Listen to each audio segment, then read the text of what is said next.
Hey everyone, welcome back to the channel. If you've ever wanted to create a batch of eye-catching real estate pop by tags and print multiple copies on a single page right from Canva, you're in the right place. Today I'll walk you through a simple, effective way to print several of your custom tags per sheet, saving you time, paper, and hassle. By the end of this video, you'll know exactly how to set this up so your next client drop-off looks polished and professional. Let's get right into it. First, head over to Canva. If you're not already logged into your account, go ahead and do that. It's a free platform with tons of templates, so it's perfect for quick design projects like this.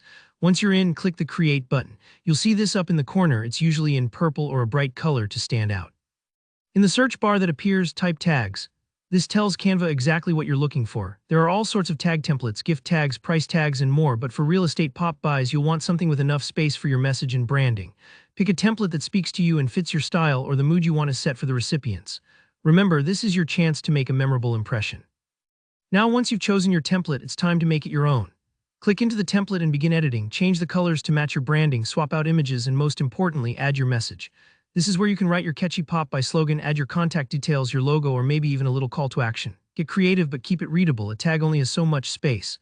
Play around with fonts, and if you like, add some fun elements like icons or borders. The beauty of Canva is how flexible it is, so don't be afraid to make this design truly yours. When you're happy with your design, it's time to move on to printing. Up near the top right, find the Share button. Sometimes it's called Download, but Share will get you there. Click it and then choose Download as PDF print. Choosing PDF print is important because it preserves the quality and size and gives you access to some extra options.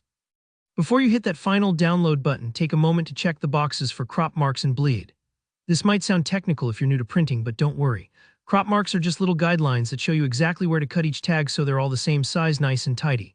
The bleed is extra background space around your design. This helps make sure your color or image goes all the way to the edge, so you don't get those annoying white strips after cutting. With those options set, hit Download and save the PDF to your computer. Now let's print. Open up the file, and when your print window pops up, look for an option that asks how many copies per page you want. In most PDF viewers, there's a setting called Multiple or Copies per Page. Pop in the number 6. This tells your printer to squeeze 6 tags onto each page, perfectly organized, ready to cut. If you don't see this option, look for Page Scaling or Layout. It's usually in there. And that's all there is to it. You can print out as many sheets as you need, then cut along those crop marks for a batch of gorgeous, consistent pop by tags. If you run into any snags, like your design isn't fitting perfectly or the printer preview looks off, try adjusting the template size in Canva before downloading again. Don't worry if it takes a couple of tries to get it just right. I hope you found this walkthrough helpful. If you did, please give the video a thumbs up, and if you have any questions or tips of your own, drop them in the comments below. I love hearing your ideas. And don't forget to subscribe for more quick and helpful Canva and design tutorials. See you next time.